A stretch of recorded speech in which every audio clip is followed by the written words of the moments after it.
But I want you to see, finally, a new transformation. Because everyone who is born again, it begins them now on a lifelong journey of a radically changed life. So notice what he says at the end of verse 17. And this all took place when you became a new creature. The old things passed away. There was just an immediate break with the past. Old here comes from a Greek word that comes into our English language. The root of it is archaeology, talking about ancient history. Your old life before you were a Christian, that's passed away. That's over. That's buried.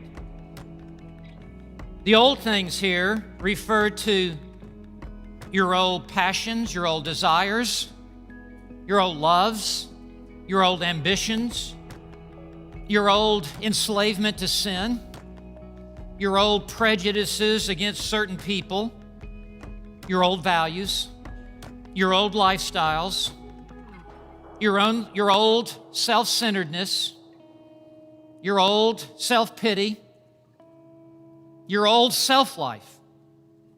It's just passed away. That is no longer who you are. That's what this verse is saying. Passed away is a verb in the original language that just means cease to exist, to perish. It's used in Matthew 24:35, heaven and earth will pass away. I mean, there's coming a time, according to 2 Peter 3, when God's just going to burn up the planet. And then he will create a new heavens and a new earth from scratch, in which we will live forever. So, these old things have passed away. It doesn't mean that we don't sin anymore, but what it means is this old past of what we once were, it's no longer sitting on top of our life, and it's no longer dominating our life. It's present, but it's no longer president over our lives.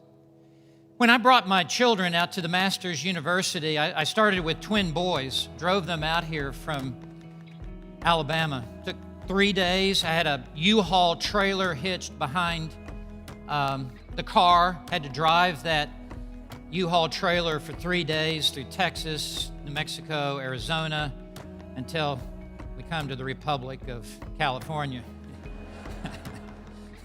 Needed a passport to get into the state. And so, as soon as we got here, the first thing I did, I could hardly wait to just unhitch that U-Haul so I could sit on 405. So I could drive through Los Angeles. Well, when you were placed in Christ and when you were born again, God just unhitched the baggage from your past. And those things have passed away. Now, we still wrestle with certain sin, but it's no longer hitched up to it anymore. And then he puts it in the positive. He says, behold, new things have come. And when he says behold, that's a word that means look at this. Don't let this pass your eyes. Note this well. New things have come. And these new things are not new in time, but new in quality, new in kind. These are whole new things that have come to your life. These things are new loves, new desires, new motives, new joy, new priorities, new passions, new hungers. Now, everything that is good and godly now rises to the forefront of your life. Now, I need to point out to you in verse 17, when he says old things passed away, that's one verb tense in the original language, and it means all at once you were unhitched from that.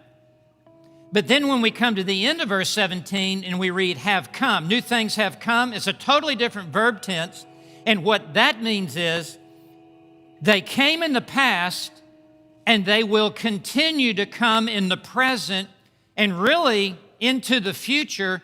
There's this whole new life now that is emerging. Our spiritual lives, we're like this flower that's just opening up to the sun of God's grace. And we're just opening and growing upward and becoming more and more like Christ.